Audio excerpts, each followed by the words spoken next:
Takže pripravíme si avokádový tatarák. Budeme potrebovať zrelé avokádo, limetku, červenú cibulu, rukolu, čili, sol, korenie, šalátovú uhorku a budeme k tomu podávať proteínový chlieb Dr. Slim. Avokádo si prekrojíme po kôstku kolom dokola. Rozdelíme, vyťahneme kôstku.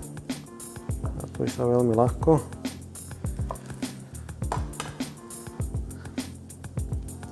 Prekrojíme ďalej, ošúpeme. Takže avokádo si nakrájame na približne rovnaké kocky. Snažíme sa ho čo najskôr zastreknúť limetkovou šťavou, aby nám neoxidovalo, aby si udržalo svoju farbu. Takže zastrekneme limetkou. Netreba sa báť, znesie to ozaj dosť. Troška premiešame. Ďalej si nakrájame cibulu červenú. Snažíme sa čo na najmenšie.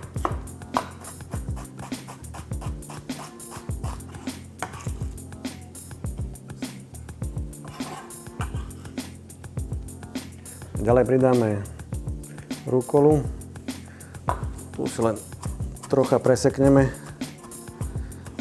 cca centimetrové kúsky.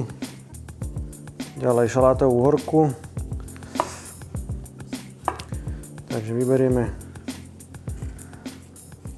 dužinu a dáme cca na také isté kocky, ako sme krájali avokádo. Čili pridáme každý samozrejme podľa chuti, kto koľko znesie. Môžeme nasekať kľudne na drobnejšie.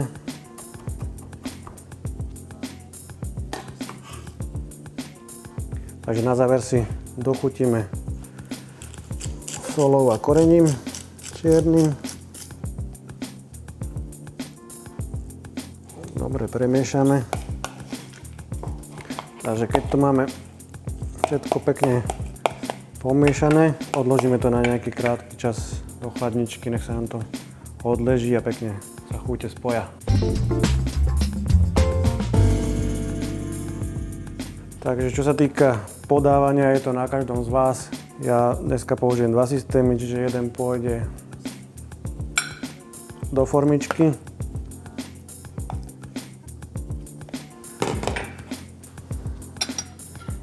Je to klasická forma každého tataráku.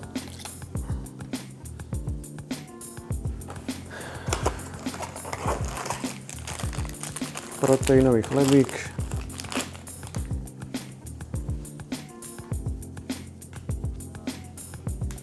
Môžeme dať nejaký kúsok niečoho červeného na dozdobenie.